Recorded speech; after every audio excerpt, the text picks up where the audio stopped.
Hey guys, what's going on? This is Roth. We're here at Comic-Con with Gina, Carano, and Ed Screen of Deadpool. Are you excited? I am. First of all, we spoke a little bit yesterday about Ajax, but let's speak some more. What sort of history? You said that these two sort of have a relationship, that they're kind of like boxers, right? Let's talk about the history at Weapon X and what they went through together. You mean what Wade and what Deadpool and Ajax went through together? Absolutely, yeah. Well, I mean, the program that we run, the workshop that we run, is very similar to Weapon X in that we take terminally ill soldiers and we turn them into, we give them superpowers. Ajax and Angel Dust went through that process ourselves, and now we run the program, and we're the people that changed Wade Wilson into Deadpool. So you're actually part of this organization as well in the film, Angel Dust. Okay, so you actually went through this program too. Awesome. Yeah, we were wondering, we're like, how does Angel Dust fit into this story?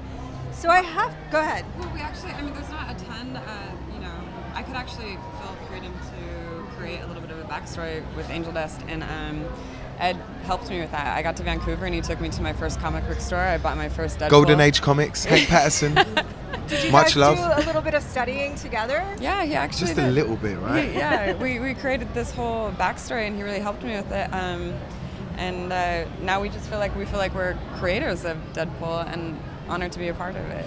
Yeah, I mean, we just, my room, my apartment was just covered with comics, Piles. graphic novels. I spent hundreds of dollars in Golden Age comics, and the Daniel Way collection was the best. Now. Yeah, I mean, no, I think you got them for free with all these shout outs, really. No, they were phenomenal. The enthusiasm that they have in there is infectious, and what's important to us is that first of all, this was made. This movie was greenlit by the fans, Yeah. But then what's important after that is that it was made by fans. We are fans of Deadpool. Yeah. So the fans greenlit it. It was made by fans, and now it's for the fans. And that's why it's so wonderful to look out there and see all these Deadpools out there and see what everyone's doing. And it's how excited it's a they are. wonderful thing. It's just going to get even more insane from here. Talk a little bit. You said that you kind of created a backstory together. What sort of is that backstory that you have for yourself as a character? Angel Dust, she came out of her family and probably found her way on the streets. So we decided that Ajax kind of found her, and they pretty much Angel Dust only would listen to Ajax, and he kind of was able. I'm like a horse rearing to go. And he pretty much has the reins. Yeah, I mean, we wanted to keep the relationship ambiguous in a sense. So, we really wanted to people not to know whether we were, brother and sister, lovers. Yeah. Whether it's a teacher-pupil situation, almost like a pimp and prostitute situation, for want of a better word. Are you he's the prostitute? Well, yeah, I was going to say, I don't think she's going to be the prostitute. No, he's the hard worker. I'm the worker. I'm out on the streets grafting. But I mean, also, a really good reference for us that we worked out really early on was De Niro and Joe Pesci in Casino. So Ajax is the De Niro just standing back, just scoping things out and I'm kind of watching from afar and trying to keep it chill. And I love Gina too.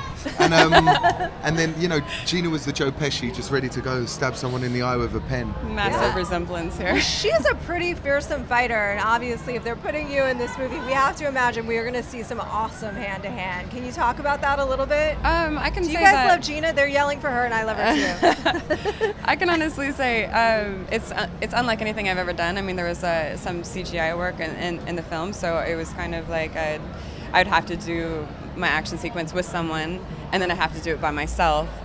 So it was a dance. It was beautiful.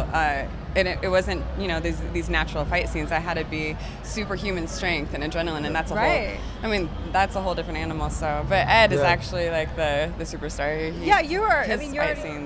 You're already like sort of used to doing quite a bit of action by this point, yeah? Somewhat, but that was the interesting thing about this was, our action previously was based so much in reality.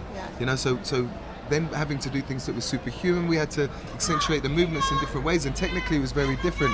And we had to work with MMA all the way, And we had to, we had an incredible set of stunt coordinators, Phil Silvera, You Yeah. know it. And Rob Alonso, you know, who's Tom Cruise's right-hand man. And, you know, the work that Phil did on Daredevil was just amazing. And Iron Man, you know, Iron Man 3 and some of the Captain America stuff. So, you know, we had incredible mentors and coaches and friends and brothers, you know. Yeah. So that was amazing, you know.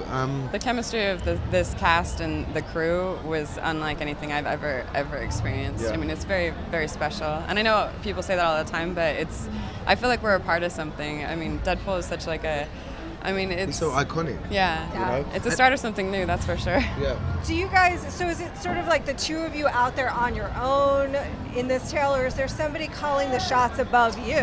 Well, that's kind of, we'll leave that for the movie, Yeah. I think, but pretty much it was just the two of us out there, you know, working. We pretty much, I mean, we had a lot of soldiers that, you know, that were just pawns in the pieces, but we were the kind of king and queen chess pieces. All right, well, what's the sort of like, in the midst of this highly choreographed action, this is also a very funny movie. So how much room was there for you to play with that? I mean, I'm sure that TJ and Ryan. Oh, TJ and Ryan basically make you want to go home and cry yourself to sleep, which I probably did. But no, it was awesome. I mean, our job was actually relaxed because they had so much work to do, and they're so genius and natural at their comedic timing. So it was almost like, oh my gosh, like it was hard not to laugh, to be honest. Yeah. Like, Do you think you guys, these characters, could continue on in the larger X-Men universe? Of course, you know, as I said to you yesterday, Yeah. the possibilities in the Marvel universe are Yeah, I endless, gotta- and you know, somebody could be killed in inverted commas, and they could come straight back, and you know, the possibilities for these characters really are endless. And there's actually a lot more development in the comics, especially for Ajax, you know, that is possible. And you know, the fact that Angel Dust is such an open character, as such in her backstory, means that the possibilities really are endless. She really could show up anywhere, and we'll see, you know. But as I said yesterday, we're just really enjoying being here. We're so happy to have the cast back together again, the family back together again, and we're just grinning from ear to ear. I know I'm going to go home tonight, and my mouth's going to be tired from smiling so much. Well, thank you guys so much for being with us today. We're so excited about the movie, so excited to see you guys in this movie. It sounds amazing. yeah. Keep it locked right here to IGN for all things Deadpool and Comic-Con. Thank you.